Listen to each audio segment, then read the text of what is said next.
জমি নিয়ে বিবাদ, আর সেই বিবাদ মেটাতে গ্রামে বসেছে সালিশি সভা। সেই সালিশি সভা থেকে এক তরুণীকে খুন ধর্ষণের হুমকি দেওয়া হতে থাকলো। আর এই সব কিছুই হলো একেবারে উপপ্রধানের সামনে। ওই তরুণী থানায় গিয়ে ইমেলে অভিযোগ দায়ের করেছেন। সিঙ্গুরের ঘটনা, আরো বিশদে জানবো। রানা রয়েছে সঙ্গে। রানা, ঠিক কি ঘটেছিল? এইভাবে প্রকাশ্যে এরকম ভাবে খুন ধর্ষণের হুমকি দেওয়া হতে থাকলো উপপ্রধানের সামনে, কি অভিযোগ করছেন তরুণী?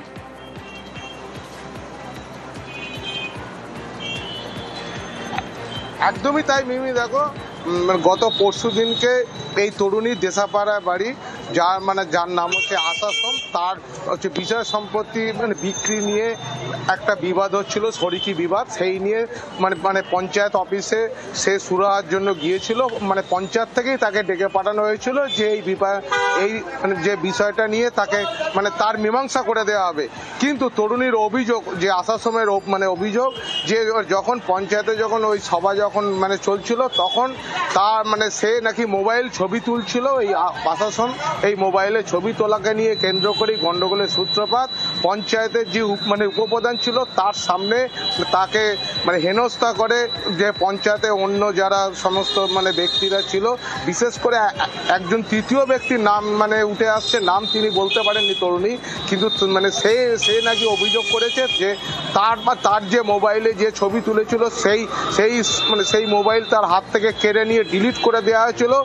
পাশাপাশি তাকে ধর্ষণ ও খুনের হুমকি দেওয়া হয়েছে।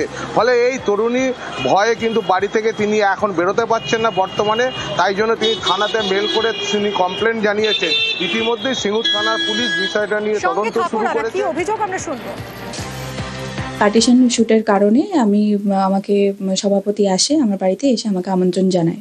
উপপ্রধান গোবিন্দ ধারা সে আমাকে ব্যক্তিগত আমার পাণ্ডিত্য নিয়ে অপমান করতে থাকে আমাকে। তারপরে আমি ভিডিওটা অন রেখেছিলাম, কারণ যেহেতু আমার বাবা অনুপস্থিত, কারণ লোকজন আমাকে বকাবকি করতে শুরু করে, অপমান করতে শুরু করে যে ভিডিও কেন অন রয়েছে, সমস্ত ভিডিও ডিলিট করে দেয়। তার সত্ত্বেও একটা তৃতীয় ব্যক্তি, গুন্ডা ধর্ষক কে আমি জানি না, সেই ব্যক্তি আমাকে দুটো ভাষা বলে, হত্যা করার আর ধর্ষণের দুটো হুমকি। এটা কি পঞ্চায়েতের ভেতরে?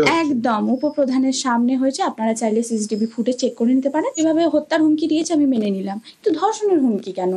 আমি একটা মেয়ে বলে সেই জন্য ধর্ষণের হুমকি? রানা, ওই তরুণী তো থানায় অভিযোগ জানিয়েছেন, এরপর পুলিশের কি পদক্ষেপ?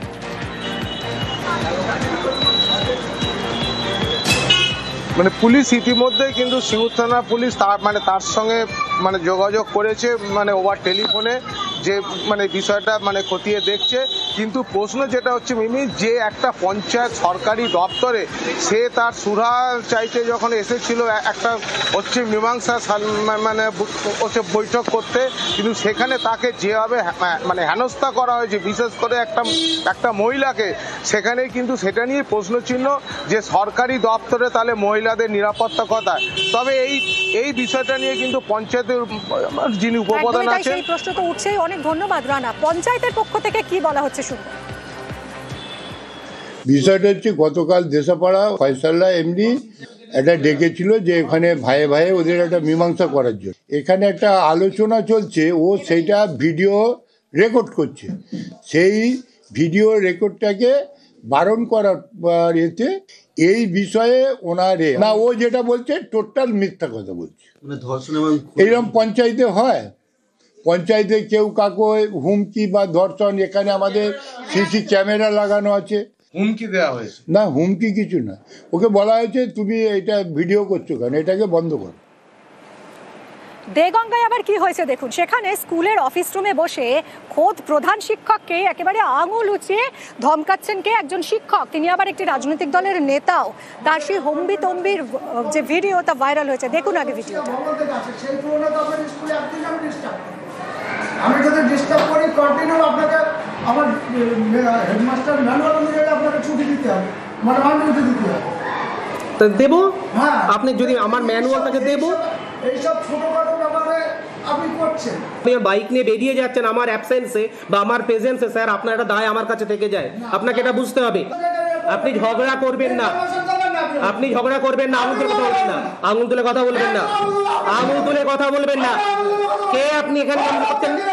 আবার বলছি, আপনি চিৎকার করবেন না, চিৎকার করবেন না, কিন্তু আপনি যা করার রিটেন করুন। আমি রিটেন করেছি, আপনি রিটেন করুন, একদম কথা বলবেন না, বললাম রিটেন করুন। ভাইরাল ভিডিও আপনাদেরকে দেখালাম, সঙ্গে রয়েছে সরাসরি কথা বলবো জিয়াউলের সঙ্গে। জিয়াউল, স্কুলের যদি শিক্ষক, প্রধান শিক্ষক নিজেদের মধ্যে এইভাবে বচসায় জড়ান, সেই স্কুলের পড়ুয়ারা আর কি শিখবে? কি ঘটেছিল, কেন হলো এরকম পরিস্থিতি?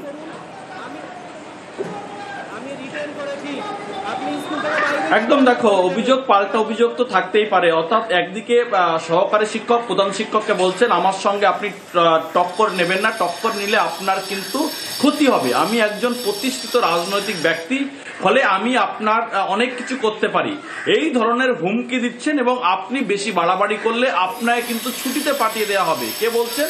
একজন সহকারী শিক্ষক প্রধান শিক্ষককে বলছেন। প্রধান শিক্ষক যেটা অভিযোগ করছেন যে তিনি স্কুলে আসলেও ইচ্ছা মতন তিনি বেরিয়ে যান, তিনি একজন রাজনৈতিক ব্যক্তি, ফলে তিনি ঠিক মতন ক্লাস করেন না, তিনি ইচ্ছা মতন বেরিয়ে যান। এটা নিয়ে তিনি প্রোটেস্ট করেছিলেন, ফলে সেখানেই দেখা যাচ্ছে যে অ্যাটেন্ডেন্স খাতা, সেই অ্যাটেন্ডেন্স খাতা ইচ্ছা মতো তিনি সই করবেন। অর্থাৎ তিনি একদিন এলে দুদিন আসবেন না, তার জন্য তিনি প্রতিদিন সই করবেন, ফলে ইচ্ছা মতন তিনি বেরিয়ে যাবেন, সেটাও কিন্তু সই করবেন। ফলে এটা নিয়ে কিন্তু একটা বাগবিতণ্ডায় জড়ায় স্কুলের মধ্যেই। এবং অন্যদিকে যে শিক্ষক এই অভিযোগ করছেন, অর্থাৎ যিনি বলছেন কি বলা হচ্ছে আমরা একবার শুনবো। জিয়াউল, অনেক ধন্যবাদ, আমরা শুনবো দুপক্ষের বক্তব্য। ভিডিওটা হয়েছে যেটা, সেটা ঘটনাটা সঠিক। সমস্যা হচ্ছে আমি তো আপনাকে মিডিয়াতে বাইট বা কিছু জানার ব্যাপারে বলতে পারবো না। আমি যেটা জানানোর আমার পেশাগত সংগঠন ASFHM এর GS কে বলেছি এবং বিভিন্ন ডিপার্টমেন্টে আমি জানিয়েছি। তারা যদি কোয়েরি করেন তাদেরকে জানাবো। না, এই ধরনের কি থ্রেট বা এই ধরনের হুমকি, একটা ভিডিও যেটা ভাইরাল, এটা কি সত্য? হ্যাঁ, সত্য। অভিযোগটা সম্পূর্ণ ভিত্তিহীন। উনি এই ব্যাপারে আমার নামে মিথ্যা একটা অভিযোগ করেছেন। আমি উচ্ছৃঙ্খল, কোনো রকম তার ভিডিও ফুটেজ দেখলেই বোঝা যাবে। কিন্তু উনি অনিয়মিত আসেন, অনিয়মিত যান, ওনার যাওয়া আসার মধ্যে কোনো নিয়ম নেই। অ্যাটেন্ডেন্স খাতা, যেটা অ্যাটেন্ডেন্স খাতা, সেটা মুছে দিয়েছেন কালি দিয়ে? না না, কোনো মুছিনি, কোনো, ওখানে একদম সম্পূর্ণ ভিত্তিহীন। কালি থাকলে, হোয়াইট না থাকলে আপনি বুঝতে পারবেন। একজন শিক্ষক হিসেবে কোনো শিক্ষকের সঙ্গে উনি ভালো ব্যবহার করেন না। আমরা ন্যায় নিষ্ঠার সাথে স্কুলটা চালাই, ওনার দুর্ব্যবহারের জন্য স্কুলটা আজকে ধ্বংসের রাস্তায় চলে যাচ্ছে। এটা খুবই দুঃখজনক ঘটনা, এটা ঠিক না। কারণ রাজনীতিটা রাজনীতির জায়গা, স্কুল স্কুলের জায়গা।